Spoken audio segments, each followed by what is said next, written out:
What's going on, family? Great Rizzy, we out here right now. Shade 45. It's another album, Snapshot. And the last time I had the chance to catch up with this gentleman to my right or your left, depending on how you're seeing this right now, we did it over Zoom. And Zoom was cool, but ain't nothing like seeing my brother in person, man. Rapper Big Pooh, what's up? Man, thank you for having me again. Come on, man. There's a lot of people in this room. Let's give some hand claps together, man. So here's the thing. We are in person. You just recently dropped To Dream in Color.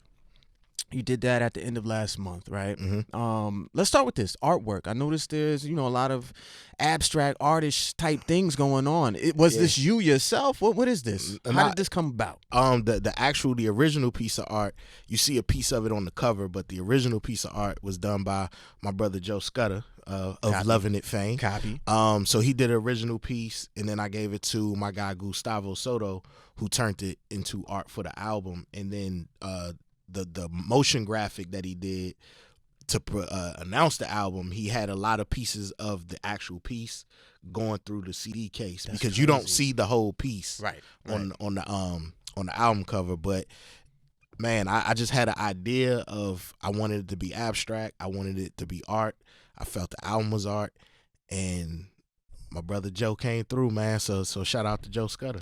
And even hearing you say that, and I've read up a lot. Obviously, I listened to the project, but also you describing this. Like I've seen you describe it a couple of different ways, and when you listen to it, it's so spot on. Like some people could say coming of age. That's that story of growing up in the industry. But this story is over 20 years. Like, this is not only your adolescence, this is your growing up in the business and learning a lot of things. Why? Okay, so let me start with this. Why does a project like this finally come from you at this time? Well, it was time. Yeah. I think I had the idea back in 2016. Like, so I originally started this album, and it was all Knots production. Copy. And I just wasn't ready at that time. Like, I wasn't ready to approach it the right way. So when I came back to do it, Fonte, he told me, he was like, look, man, I think if you start over, you'll make the best album of your career. And I said, let me think on it. And I slept on it, and I was like, I think you're right.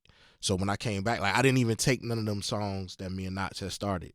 Like, all this is new. I started from jump. So I just felt it was time to really share those experiences as a man. So, like, each song has a theme to it. So I'm talking about industry stuff a lot of times or my life, but it's a theme to it. So the first single I put out, LS400, was about not having confidence. And I just dressed it up in a different way. And that was very important to me because I think a lot of times with social media and how it works, we get caught up in seeing end products of things, or what we believe are end products, and we don't get to see that journey, that process. And I look at it like a math equation. You get the equation, it's an answer, but show your work. Yeah. And this is me showing my work. And I just wanted people to see, like, this life thing is a ride. It's a never-ending journey, and it's not black and white. It's not clear cut. It's not soon as you get in the game you on, or once you on you stay on. Like, it ain't none of that. Like, it's so many peaks and valleys in this thing, and I just think it's important for young people to see that. The other part of it is, like, your equation may not work for me. Exactly. And vice versa.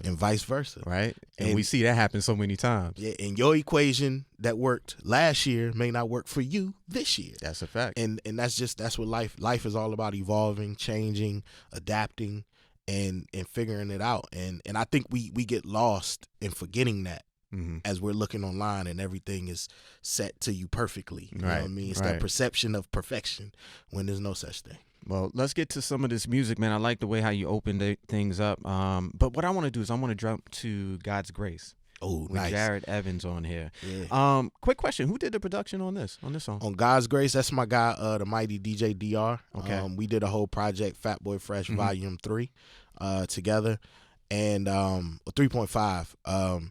So he did the original. Well, he did the beat, and then my guy Jay Smash from the Nukes, he produced on 7 out of the 10 records. He came in. We had to remove a sample, and he came in and rebuilt it. So it still felt like it was supposed to feel. It's always good when you got some mad scientists right there. Oh, yeah. He's definitely right there on the phone. yeah.